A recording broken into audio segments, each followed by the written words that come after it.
नमस्कार सगळ्यांना, मी स्वातीस किचनमध्ये तुमचं खूप खूप मनापासून स्वागत। आज आपण पातळ पोह्यांचा चिवडा कसा बनवायचा ते बघणार आहोत। तर हा चिवडा बनवून महिनाभर टिकतो। अगदी घरगुती साहित्यापासून सोप्या पद्धतीने हा चिवडा बनवणार आहोत आपण आज। चला तर मग रेसिपीला पटकन सुरुवात करूया। इथे बघा, मी अर्धा किलो हे पोहे घेतलेले आहे।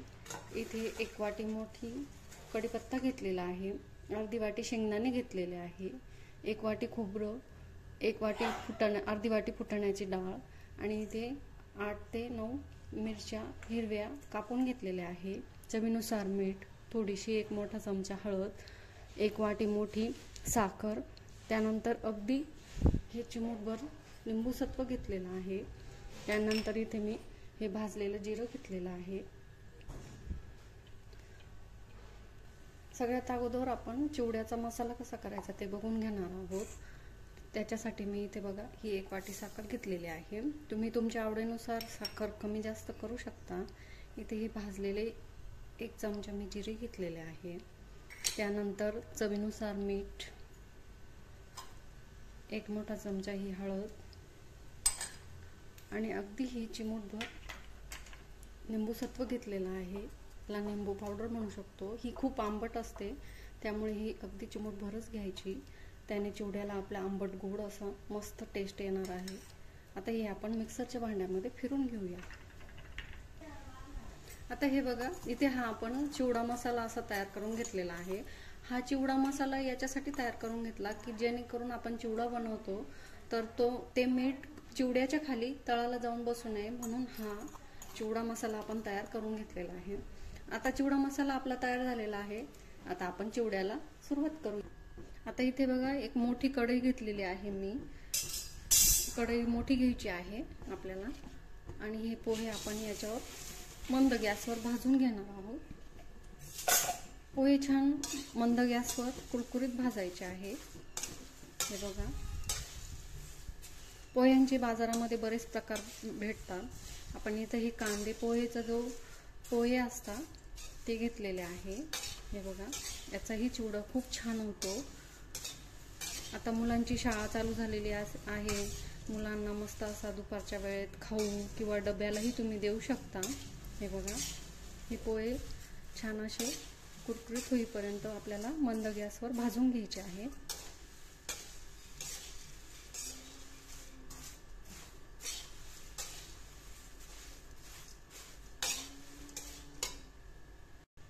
आता इथे बघा, आपले हे पोहे छान कुरकुरीत असे भाजले गेलेले आहे।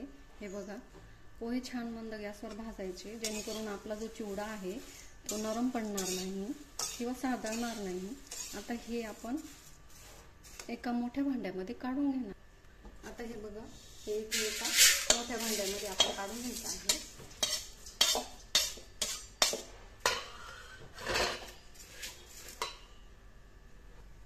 त्यानंतर इथे आपण तळण्यासाठी तेल टाकूया। हे बघा,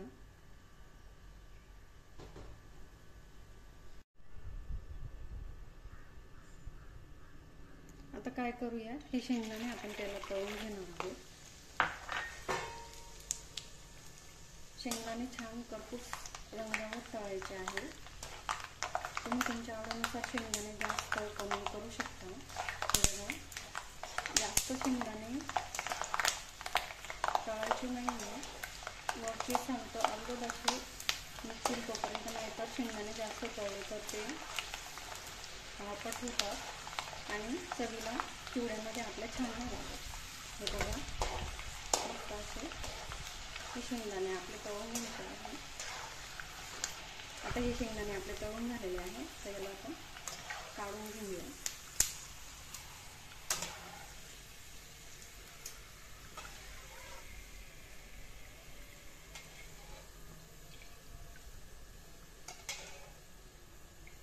आता हे आपण एका ताटामध्ये तळलेले शेंगदाणे काढून घेऊ।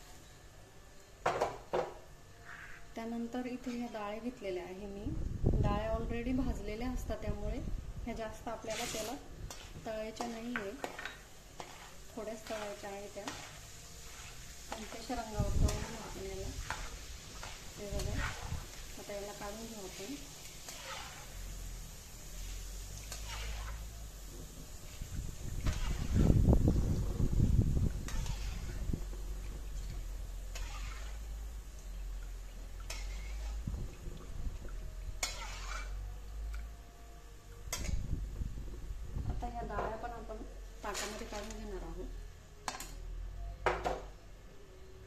त्यानंतर मी इथे हे खोबऱ्याचे काप घेतलेले आहे, ते तळून घेऊ.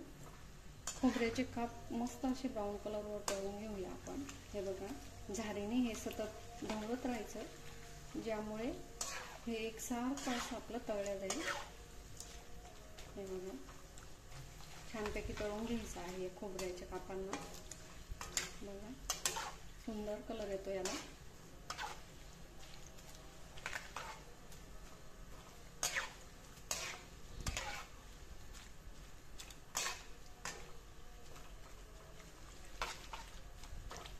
मस्त असे कुरकुरीत होईपर्यंत हे तळून घ्यायचे आहे.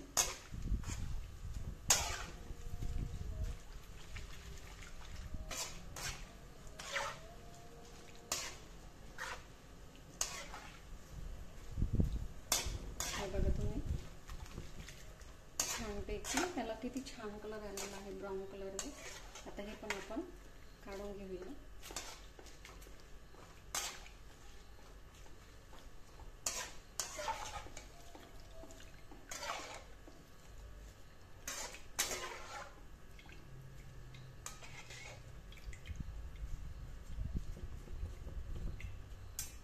आता हे पण आपण ताटामध्ये काढून घेऊया.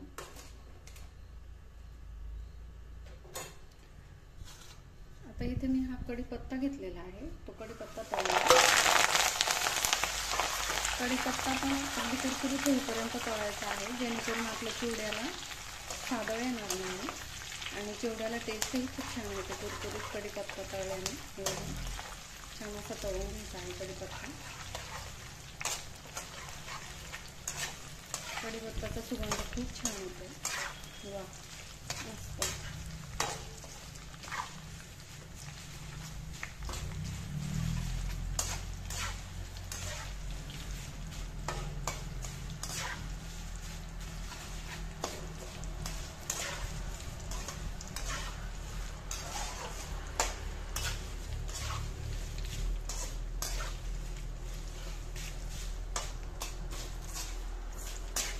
आता कढीपत्ता पण आपला इथं तळलेला आहे, तर आपण त्याला काढून घेऊया.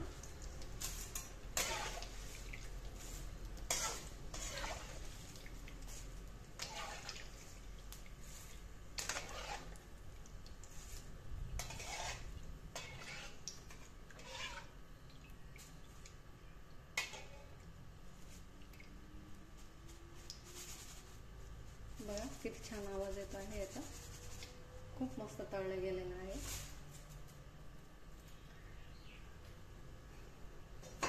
आता सगळ्यात शेवटी या मिरच्या आहे, आपण त्यात तळून घेऊया. हिरव्या मिरच्या.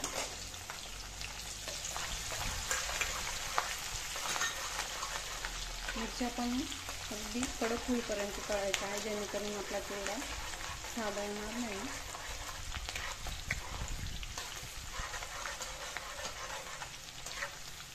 बघा,